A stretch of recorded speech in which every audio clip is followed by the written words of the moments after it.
रात थी 26 नवंबर 2008 8:30 के आसपास। अचानक सीएसटी के मंच पर एक तेज सी आवाज आई और फिर अजमल कसाब और उसका साथी अंधाधुंध फायरिंग शुरू कर देते हैं। पर यह कहानी गोलियों से शुरू नहीं हुई। यह कहानी शुरू हुई 7 साल पहले एक स्कूल की क्लासरूम से, जब दो लड़के बने दोस्त।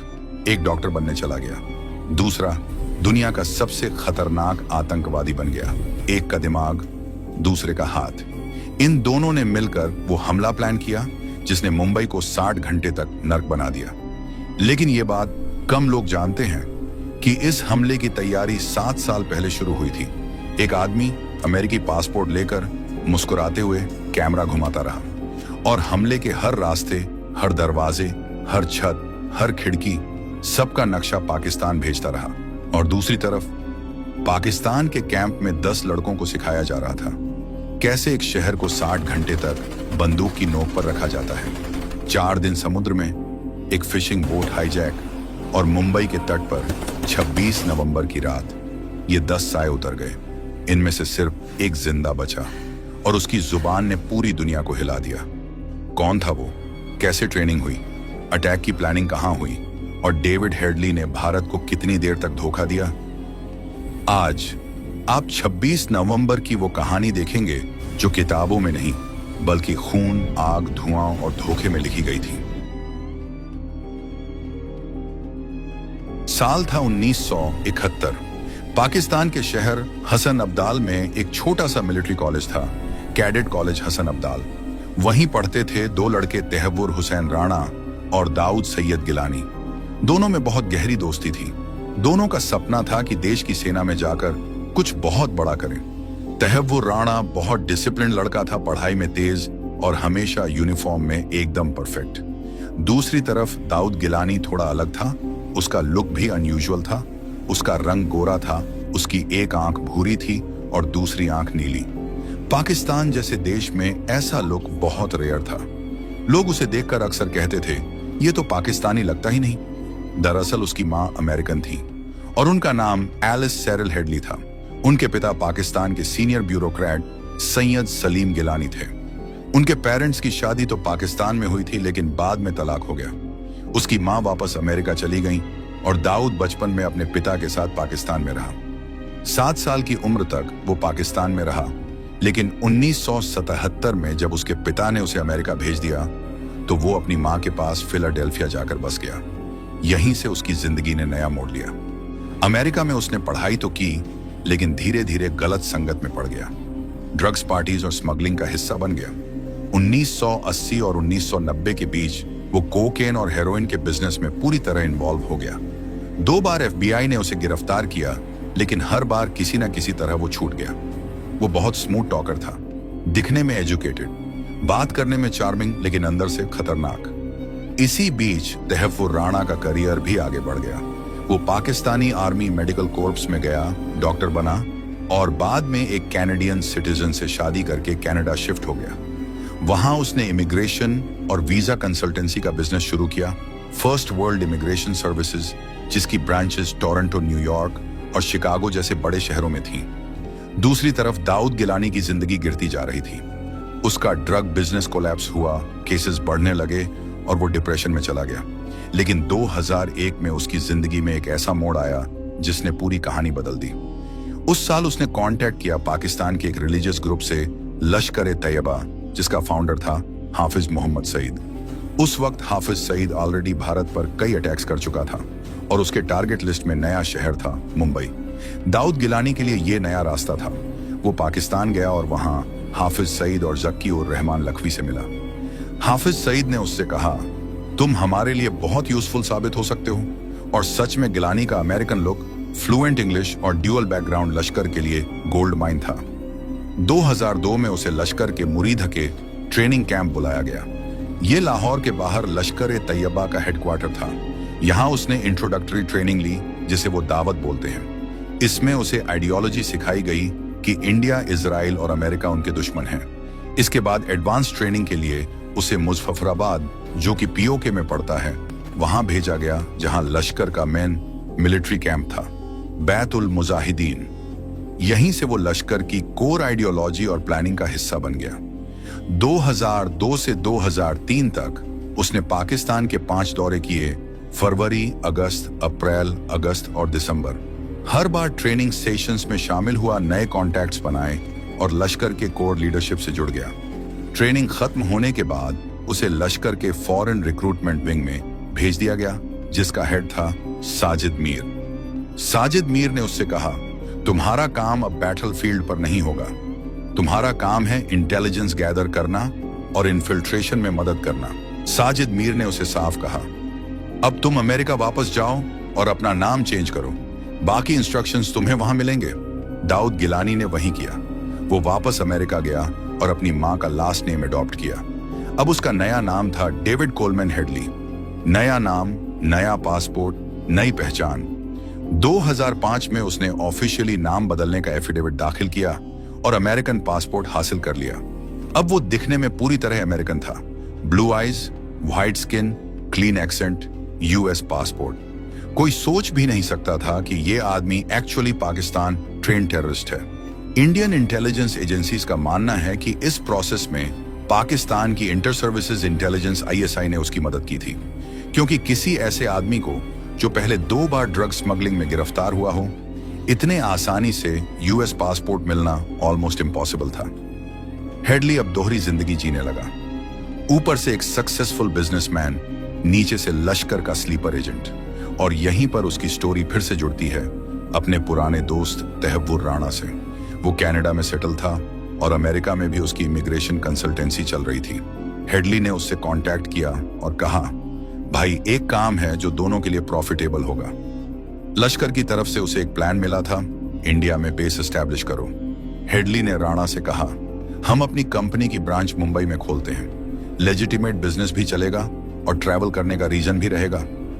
राणा को आइडिया पसंद आया। उसने कहा, श्योर, बिजनेस एक्सपैंड करते हैं इंडिया में भी। बस यहीं से शुरू हुआ एक ऐसा नेटवर्क जो आने वाले 3 सालों में दुनिया के सबसे बड़े टेररिस्ट अटैक की बैकबोन बनने वाला था। डेविड हेडली का नया लाइफस्टाइल अब बिल्कुल बदल चुका था। ऊपर से वो एक लेजिटिमेट बिजनेसमैन की तरह दिखता, corporate meetings, immigration, consultancy, client calls. नीचे से वही लश्कर का एजेंट था जो अपने पुराने हैंडलर्स से लगातार कांटेक्ट में रहता था।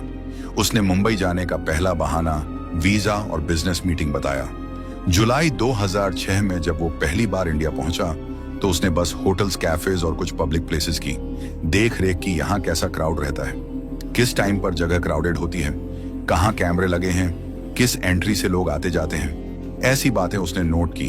वो ओपन टूरिस्ट की तरह रिकॉर्डिंग करता, कैमरा और वीडियो लेता, जीपीएस कोऑर्डिनेट्स का यूज करता।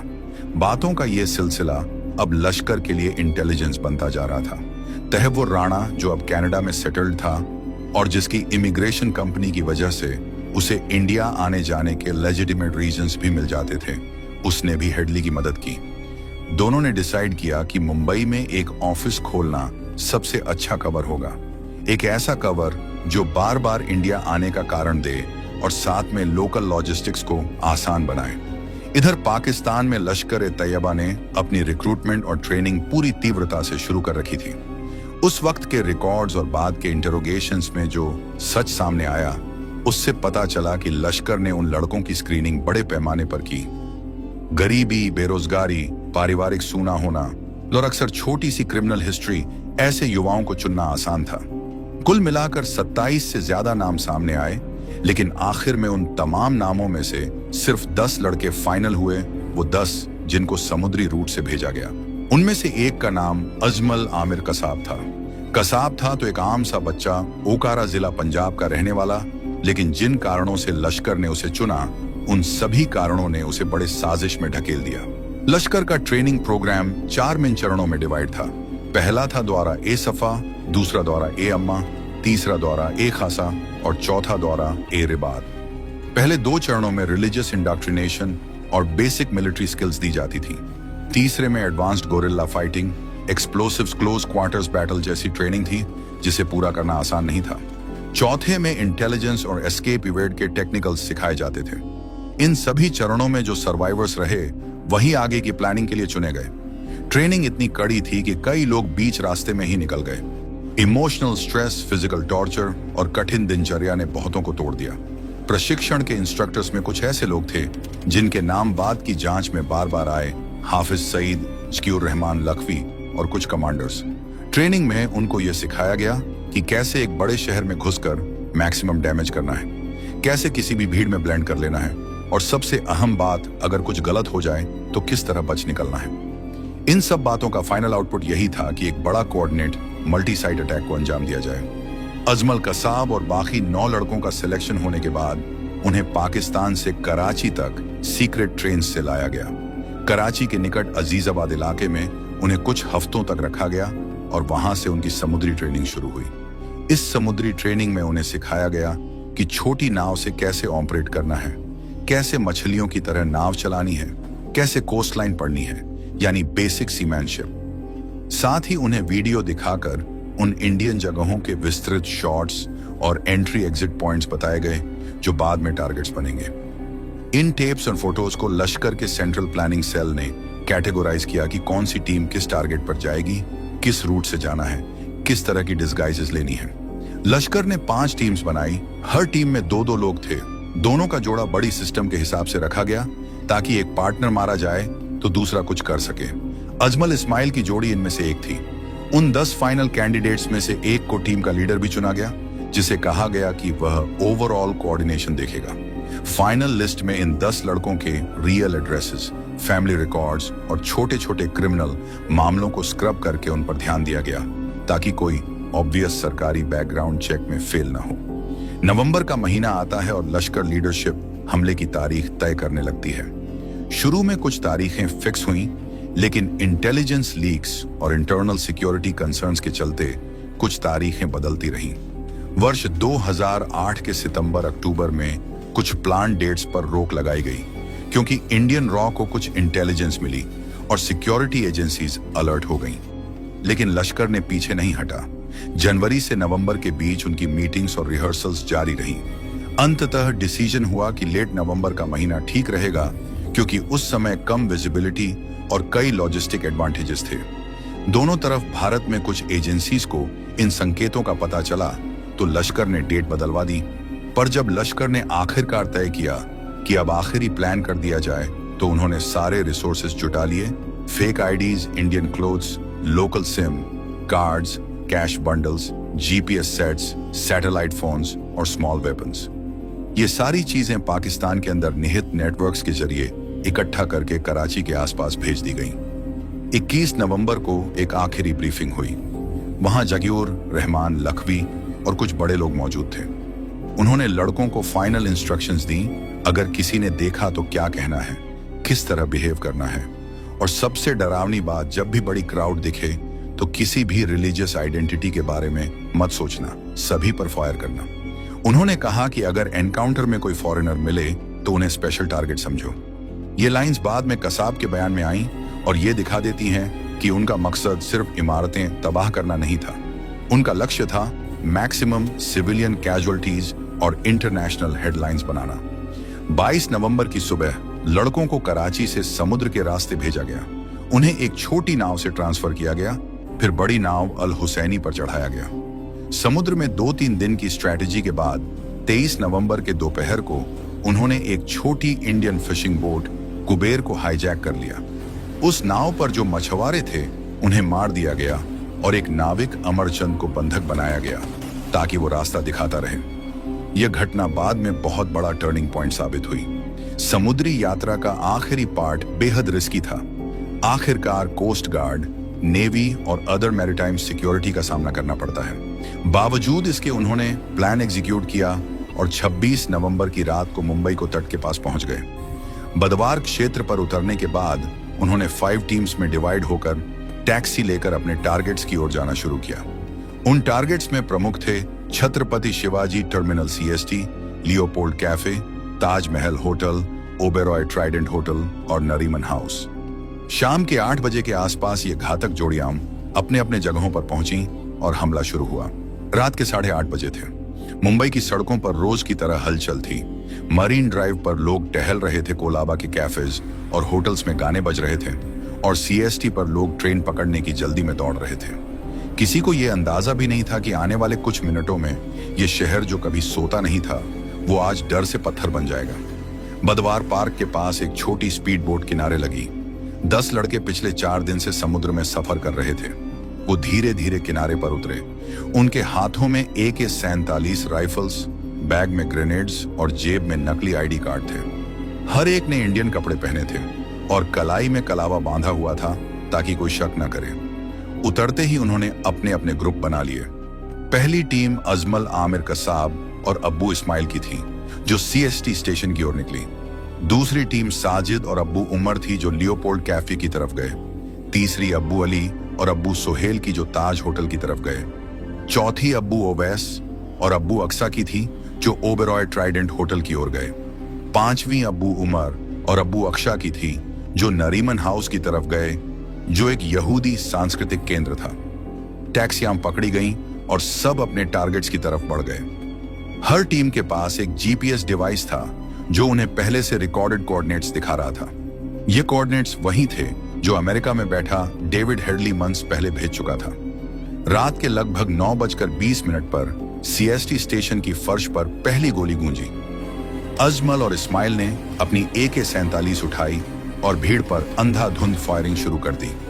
हर तरफ अफरा तफरी मच गई। लोग ट्रेनों के पीछे छिपने लगे, बच्चे और महिलाएं रोने लगीं और प्लेटफॉर्म पर लाशें गिरती चली गईं। मुंबई पुलिस की शुरुआती टीम तुरंत पहुंची, लेकिन उन्हें नहीं पता था कि सामने दुश्मन ऑटोमेटिक राइफल्स और ग्रेनेड्स से लैस हैं। सिर्फ कुछ ही मिनटों में CST स्टेशन खून के तालाब में बदल गया। उस हमले में 150 से ज्यादा लोग मारे गए और कई दर्जन घायल हुए। कसाब और इस्माइल स्टेशन से निकलकर बाहर आए और एक कार हाईजैक करके कामा हॉस्पिटल की तरफ भागे। वहीं पुलिस ने उन्हें घेर लिया और शुरू हुआ एनकाउंटर। इस एनकाउंटर में मुंबई पुलिस के 3 सबसे बहादुर अफसर शहीद हुए। हेमंत करकरे जो ATS चीफ थे, विजय सालस्कर जो एनकाउंटर स्पेशलिस्ट थे और अशोक कामटे जो एडिशनल कमिश्नर थे। तीनों ने बुलेट प्रूफ जैकेट्स पहनी, अपनी गाड़ियों में चढ़े और आतंकियों को रोकने निकले। लेकिन इस्माइल ने AK-47 उनकी गाड़ी पर फायर किया और तीनों ऑफिसर्स मौके पर गिर पड़े। इस्माइल और कसाब वहां से भागे और एक और टैक्सी हाईजैक कर ली। लेकिन पुलिस ने गिरगांव चौपाटी पर नाकाबंदी कर दी। यहां करीब आधे घंटे की गनफाइट चली। इस्माइल मारा गया और कसाब घायल हो गया। पुलिस ने उसे पकड़ लिया, उसकी राइफल छीनी और पहली बार किसी आतंकवादी को जिंदा पकड़ा गया। यही वो पल था जिसने पूरी कॉन्स्पिरेसी का दरवाजा खोल दिया। इधर बाकी 4 टीमों ने भी हमला शुरू कर दिया था। लियोपोल्ड कैफे में गोलीबारी हुई, कई फॉरेन नागरिक मारे गए। कैफे की दीवारों पर गोलियों के निशान आज भी हैं। ये हमले की खामोश गवाही देते हैं। ताज होटल जो मुंबई का गर्व था, वहां का मंजर सबसे डरावना था। 2 आतंकियों ने ग्रेनेड से विस्फोट किया, कई मंजिलों में आग लग गई और सैकड़ों लोग अंदर फंस गए। होटल के अंदर जो बंधक स्थिति बनी वो अगले 60 घंटे तक चली। ओबेरॉय होटल पर भी ऐसा ही हुआ। आतंकियों ने पहले रेस्तरां पर फायरिंग की, फिर लोगों को ऊपर के फ्लोर्स में ले जाकर बंधक बना लिया। नरीमन हाउस यहूदी परिवारों का धार्मिक केंद्र है। वहां आतंकियों ने पूरी इमारत कब्जे में ले ली। कई लोग छत से कूद गए, कई फंस गए। रात होते होते पूरा मुंबई युद्ध का मैदान बन गया। फायर ब्रिगेड, पुलिस कमांडोज सब अलग अलग जगहों पर फंसे लोगों को निकालने की कोशिश कर रहे थे। लेकिन सबसे बड़ी चुनौती थी कि आतंकवादी पूरी तरह ट्रेंड थे और हर जगह टैक्टिकल एडवांटेज में थे। इसी बीच दिल्ली में नेशनल सिक्योरिटी गार्ड NSG को एक्टिवेट किया गया। Special operation unit black tornado तैयार हुई और NSG कमांडोज को एयरलिफ्ट करके मुंबई भेजा गया। लेकिन उनका विमान उस वक्त चंडीगढ़ में था। लॉजिस्टिक्स में देरी हुई। रात भर मुंबई 2 के लोग डर में थे और कमांडोज सुबह तक पहुंचे। जब NSG मुंबई पहुंची तो सबसे पहले 3 जगहों को टारगेट किया: ताज होटल, ओबेरॉय होटल और नरीमन हाउस। NSG ने पूरे इलाके को कॉर्डन किया, थर्मल इमेजिंग की और नाइट विजन डिवाइसेस का इस्तेमाल किया। कमरे दर कमरे कॉम्बिंग शुरू हुई। ताज होटल के अंदर स्मोक, आग और डार्कनेस सब कुछ था। कमांडोज को कुछ भी साफ नहीं दिख रहा था। हर कदम पर डर था कि किसी कमरे के पीछे आतंकवादी छिपा ना हो। कमांडोज धीरे धीरे आगे बढ़े और हर एक मंजिल से हॉस्टेजेस को निकालते गए। कई फ्लोर्स पर बॉडीज मिली, फॉरेन नागरिकों की, होटल स्टाफ की, सिक्योरिटी पर्सनल की। ताज होटल की आइकॉनिक डोम पर आग लग चुकी थी। वो दृश्य आज भी किसी नाइटमेयर से कम नहीं था। एनएसजी के ऑपरेशन में एक नाम हमेशा याद रखा जाएगा, मेजर संदीप उन्नीकृष्णन। उन्होंने अपनी टीम को पीछे रहने को कहा और खुद आतंकियों के सामने गए ताकि साथियों की जान बचाई जा सके। उनकी आखिरी आवाज रेडियो पर गूंजी थी, don't come up, I will handle them. और उसके कुछ मिनट बाद वो गोली से शहीद हो गए। ब्लैक टॉर्नेडो ऑपरेशन कुल 60 घंटे चला। 28 नवंबर तक ओबेरॉय होटल में आतंकियों का सफाया हो गया। 29 नवंबर को ताज से और नरीमन हाउस भी क्लियर कर दिए गए। आखिरकार मुंबई ने राहत की सांस ली, लेकिन उसकी कीमत बहुत भारी थी। 166 लोग मारे गए, 300 से ज्यादा घायल हुए। मरने वालों में बच्चे, महिलाएं, पुलिस वाले, फॉरेन नागरिक सब शामिल थे। भारत पर यह अब तक का सबसे कोऑर्डिनेट और डेवास्टेटिंग टेररिस्ट अटैक था। अब जब धुआं छंट गया, तब असली काम शुरू हुआ, इन्वेस्टिगेशन का। पकड़े गए आतंकवादी अजमल कसाब से पूछताछ शुरू हुई। उसने बताया कि वो पाकिस्तान के पंजाब प्रांत के फरीदकोट गांव का रहने वाला है। उसने अपने ट्रेनिंग कैंप्स, इंस्ट्रक्टर्स और रूट्स का डिटेल बताया। उसके बयान से साफ हो गया कि ये कोई लोकल गैंग नहीं था, बल्कि स्टेट स्पॉन्सर्ड ऑपरेशन था, जिसके पीछे लश्कर ए तैयबा और आईएसआई दोनों थे। साथ ही जो जीपीएस डिवाइसेस, सैटेलाइट फोन्स और फेक आईडीज बरामद हुए, उनके डेटा से पाकिस्तान कनेक्शन कंफर्म हो गया। फोन रिकॉर्ड्स दिखा रहे थे कि आतंकियों के कॉल्स सीधे पाकिस्तान के कंट्रोल रूम से हो रहे थे। वो कॉल्स साजिद मीर, जरार शाह और जाकिर रहमान लखवी जैसे लोगों से लिंक्ड थे। उस कंट्रोल रूम से उन्हें लाइव अपडेट्स दिए जा रहे थे, कौन से कमरे में हॉस्टेजेस हैं, कहां सिक्योरिटी पहुंची है, कौन से विंडो से फायरिंग करनी है, यानी रिमोट कंट्रोल्ड कार्नेज। इस इन्वेस्टिगेशन में सबसे बड़ा इंटरनेशनल ट्विस्ट आया डेविड हेडली और तहव्वुर राणा के अरेस्ट से। अमेरिका में एफबीआई ने हेडली को 2009 में पकड़ा क्योंकि उसके पाकिस्तान और इंडिया के बीच सस्पिशियस ट्रैवल रिकॉर्ड्स पकड़े गए थे। उसके कंप्यूटर से मुंबई के सारे कोऑर्डिनेट्स, वीडियोस और फोटोज मिले, वही जिनकी मदद से टारगेट्स चुने गए थे। उसने कन्फेस किया कि उसने 2006 से 2008 तक कुल 9 बार भारत का दौरा किया। हर बार नई जगहों की फोटोज और वीडियोस लेकर पाकिस्तान भेजता था। उसके सर्वेलेंस डेटा को लश्कर का tech expert Zarar Shah compile करता और पावर पॉइंट प्रेजेंटेशंस बनाकर अटैकर्स को ट्रेनिंग दी जाती थी। हेडली ने यह भी स्वीकार किया कि पाकिस्तान की खुफिया एजेंसी आईएसआई के कुछ ऑफिशियल्स भी इस पूरे ऑपरेशन में इनडायरेक्टली इन्वॉल्व थे। उनका काम लॉजिस्टिक्स, कम्युनिकेशन और फंडिंग को इंश्योर करना था। जब एफबीआई और इंडियन एजेंसीज ने जॉइंटली इन्वेस्टिगेशन की, तो हेडली की कन्फेशन का डिटेल्ड रिपोर्ट तैयार की। उसमें साफ लिखा था कि Headley is the eyes and ears of Lashkar e Taiba. Headley को बाद में अमेरिका की अदालत में ट्रायल किया गया। उसको 35 साल की सजा हुई, लेकिन तहव्वुर राणा ने खुद को इनोसेंट बताया। उसका कहना था कि वो सिर्फ बिजनेस पार्टनर था। फिर भी कोर्ट ने कहा कि उसकी कंपनी का इस्तेमाल एक टेररिस्ट ऑपरेशन के कवर के रूप में हुआ था। 26/11 सिर्फ मुंबई का अटैक नहीं था, ये पूरी दुनिया के लिए वार्निंग थी कि आतंकवाद अब जियोग्राफिकल बाउंड्रीज नहीं मानता। उसने दिखा दिया कि एक आदमी अगर सही जगह और सही डिस्गाइज में हो तो कितनी तबाही मचा सकता है। भारत में इस हमले के बाद सिक्योरिटी आर्किटेक्चर पूरी तरह बदल दी गई। कोस्टल सर्वेलेंस मजबूत हुई, एनएसजी के रीजनल हब्स बनाए गए और इंटेलिजेंस कोऑर्डिनेशन सिस्टम्स सुधार दिए गए। लेकिन हर भारतीय के दिल में वो डर, वो गुस्सा और वो दर्द आज भी जिंदा है। और शायद सबसे बड़ी बात, मुंबई ने हार नहीं मानी। 60 घंटे की आग और खून के बाद भी ये शहर अगले दिन चला, ट्रेन्स चली, लोग ऑफिस गए और ताज होटल फिर से खड़ा हुआ। क्योंकि ये सिर्फ एक शहर नहीं था, ये एक जज्बा था जो आतंक के सामने झुकना नहीं जानता। मुंबई पर हुआ वो हमला खत्म तो हुआ, लेकिन उसकी गूंज आज भी महसूस की जा सकती है।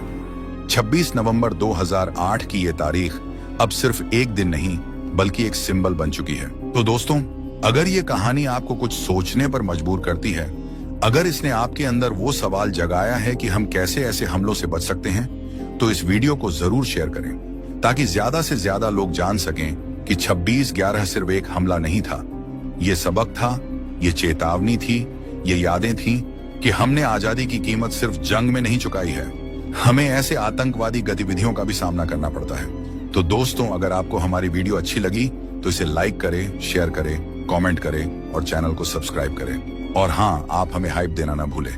मिलते हैं अगले वीडियो में। जय हिंद, जय भारत।